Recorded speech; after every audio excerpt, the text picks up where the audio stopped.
So why am I standing by a number 21? I'll tell you in a minute. Hey, I'm Mike. This is Temple on Wheels. Thanks for joining us this week. We are in Pittsburgh, Pennsylvania, right on the Allegheny River. Right up the hill is the PNC Park where the Pittsburgh Pirates play. Why are we here? Because when we told my brother-in-law TK that we were coming to Pittsburgh, he said, "Oh, be sure and go get a picture of Roberto Clemente when you're there." Well, I knew the name Roberto Clemente and that he was a baseball player, and he was a good one, but I couldn't tell you exactly why. And I did a little bit of study. A lot of reasons. He was a very, very good baseball player. The fans here call him the Great One. And he hit 3,000 hits exactly. That got him into some pretty rare company because there's only 33 players in the entire history of baseball that have hit 3,000 plus hits. Why was it 3,000 exactly? Because that January there was an earthquake in Managua, Nicaragua, and Roberto Clemente was sending supplies down there to help the people recover from that disastrous earthquake.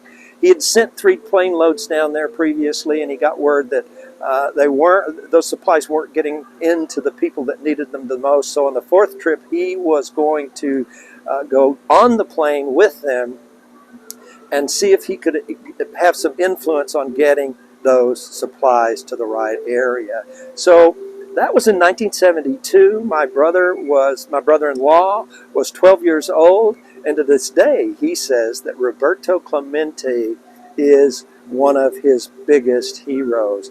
And the people here still revere him. There are 4 statues around this stadium of great Pirates players, and all of them face out from the baseball field except Roberto Clemente. And Roberto Clemente looks into the field over right field. He's called their angel in the outfield. So he's a cool guy. He deserved to be a hero. He was more than a baseball player. He was a humanitarian. And so the short message that I want to give you is a baseball phenomenon, and it was given to us when we attended Grace Church in Erie, Pennsylvania last Sunday. And the presenter said that there's a phenomenon in baseball called lost in the lights. So a ball is hit high into the air. It's going out to the outfield. The outfielder gets himself perfectly positioned to catch that ball, and he's looking up, and his glove is poised, and it's all ready, and the ball falls right beside him, and he misses it. Why? Because the ball got lost in the lights. And the point that the presenter was trying to make was, we get caught up in the glitz and glitter of the world, and we lose sight of God. So keep God present.